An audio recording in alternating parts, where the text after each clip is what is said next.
From the Computer History Museum in the heart of Silicon Valley, it's theCUBE. Covering food IT, fork to farm. Brought to you by Western Digital.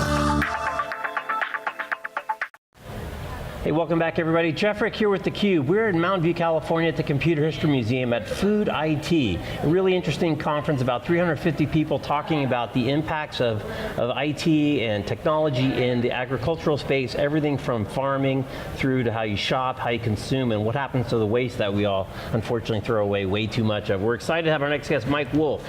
He's the creator and curator of the Spoon and the Smart Kitchen Summit. Mike, welcome. Hey, thanks for having me, I'm excited. Absolutely, so first off, before we jump in, what do you think of the show here? It's great. It's very focused on agriculture and the food chain, which is crucial. I focus a lot on the kitchen when food gets to our homes, what we do with it, but this is where it all starts, so it's really important. It's so much stuff going on with the kitchen and food preparation with all these services that will either bring you your meal or they'll bring you like pre-portioned and uncooked meals. So let's talk about a little bit, what is the Smart Kitchen Summit and what is the Spoon? So I've focused on the smart home a lot over my career. I've written a book on how to network your home, but about 4 or 5 years ago, I noticed no one's really talking about how we're going to recreate the kitchen. We focused from a digital home perspective on the living room. We saw the Netflix revolution over the top. We've seen a huge market value creation in the living room, but the kitchen was kind of left behind. So I said, let's start a conversation. Let's focus on how we can recreate cooking in a kitchen. And the Smart Kitchen Summit's entering its 3rd year. It's kind of become the preeminent event about how technology will reshape how we get food, bring it in our home, how we cook it, and how we eat it. Which is funny though, because people would always say, I'll have an iPad on the front of my fridge and it'll tell me when it's time to go get milk. So clearly that's a pretty low, not a real significant use case, I would imagine. There's a lot more to it than that. Yeah, I think, tablets and screens and connecting to things with apps is like 5% of what's interesting. I mean, I think if you look at the refrigerator, the internet refrigerator, I was just talking to an LG guy, they created the first internet refrigerator in 2000, and it was like $20,000, and no one bought it because everyone said, "Why would I want to connect my refrigerator to the internet?" Right. Well, I think we're kind of at this point now where now it becomes interesting. We can maybe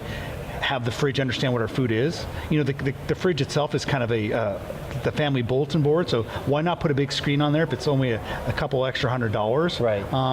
And so I think there's all sorts of ways in which we're getting food, like you said, new ways like Blue Apron, cooking by number services, new ways to cook food that are coming from the professional kitchen, like sous vide, high precision cooking technology that's democratized through technology, and things like automated beer brewing appliances. I've always wanted to brew beer, but my wife said, no way you're going to have the smelly beer coming in my house, but if I can use technology to make this automated and easy, I'm one of those guys who say, let's do that. Then I could brag to my friends that I've actually made beer at home. Right. So.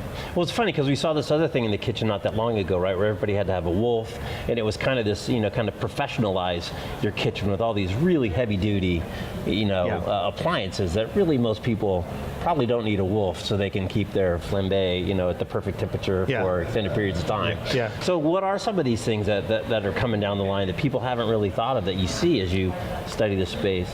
Well, so our research shows that everyone, almost every age group, is using more digital technology in the kitchen, and that's iPhones, smartphones, and tablets, because what they're doing is looking for what they're going to have for dinner. So that starts the process of digitization of the kitchen. And so you've seen, almost for 15, 17 years now, services like All Recipes and Yummly creating kind of this digital recipe services. Now we've also seen, really one of the most popular videos on the internet. BuzzFeed Tasty was the biggest video publisher for many months this year, doing a couple billion views a year per month of these simple cooking videos. So a lot of it is very much generational. So millennials are grabbing on to these how to cook videos.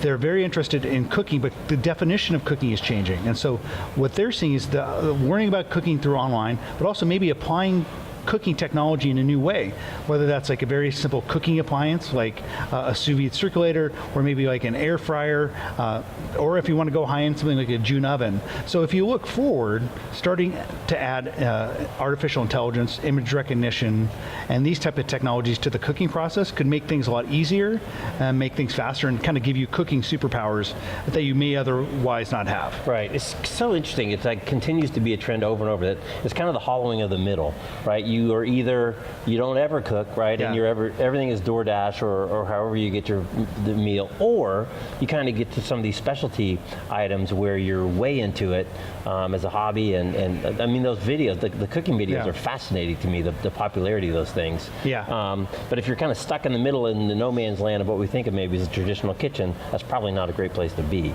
Yeah, I think, I'm a different archetype depending on the day of the week, right? I may be in the middle of the week and I'm tired, I have kids, I don't want to cook.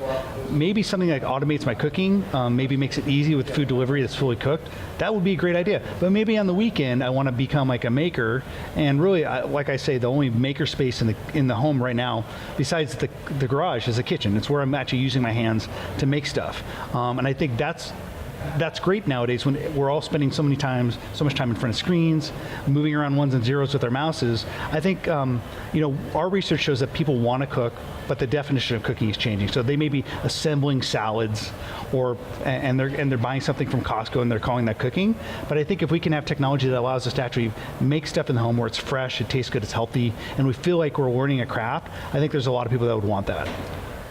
It's so interesting, there's makers and craftsmanship, and you think back to kind of the traditional, beautiful cookbooks, right, that people would buy maybe to actually use, maybe just because they want to be associated with that type of activity and those types of photographs and stuff. So it's a very different way to think about it as a maker versus, I've just got to get the food out for the kids, I'm tired on a Thursday night at 6 p.m.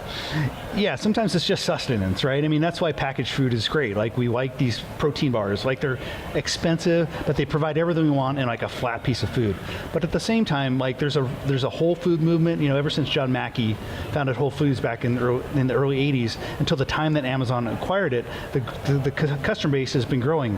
What I think is interesting is we could potentially see the democratization of better quality food as we see the decentralization of processed food, right? So over the past 100 to 200 years, all the technology around food has been towards centralized processing, in putting it into cans, making it, but what happens is you take all the nutritional value out of it. Right. But if you can start to think about bringing fresher food in the home, a lower cost through optimized value chains, like what maybe Amazon could do with Whole Foods, maybe that brings fresher food to the home at a lower cost, or it gets beyond the 5 to 10% of the consumer, which is buying from Whole Foods. Right. It's a high income type of retail channel, right? But I think everyone wants better food, so I think that's where I think technology could play a process. Well, just specifically, what are your thoughts on the Amazon acquisition of Whole Foods and the impact of that, not only for those two companies specifically, but as a broader impact within the industry? I'm excited for what Amazon could do with this technology. I mean, I live in Seattle, so I've been watching their what I would call lab experiments with Amazon Go, which is this recreation of the grocery store, this idea of walk in, walk out, don't ever talk to cashier. That's really fascinating. And then you look at Whole Foods, which is a pretty traditional retailer, even though it's kind of created the organic food movement in a lot of ways. I think bringing Amazon technology into there is really exciting. I also think it validates the need for physical storefronts. I think Amazon's been trying to do online delivery, rolling trucks out to your home for 10 years. They've been working on Amazon Fresh for 10 years, and they haven't really reached massive scale. So I think this validates the idea of you need physical storefronts. Those physical storefronts may look very different in 10 years, but the fact that Amazon is going to need that as a distribution point, as a point of presence in different neighborhoods, I think is fascinating. All right. Well, Mike, we're almost out of time. I'll give you the last word. Where should people go to get more information about what you're up to? Yeah, go to thespoon.tech if you want to see our writing podcast on the future of food and cooking. And if you want to come to our event, go to smartkitchensummit.com. All right. He's Mike Wolf. I'm Jeff Frick. You're watching theCUBE from Food IT. A lot of really interesting stuff. Again, it's all the way from the farm, the germination of the seeds, all the way through to what you eat, how you eat, and what you do with the stuff you don't. So thanks a lot, Mike. Thanks. All right, I'm Jeff Frick. You're watching theCUBE. We'll be right back after this short break. Thanks for watching.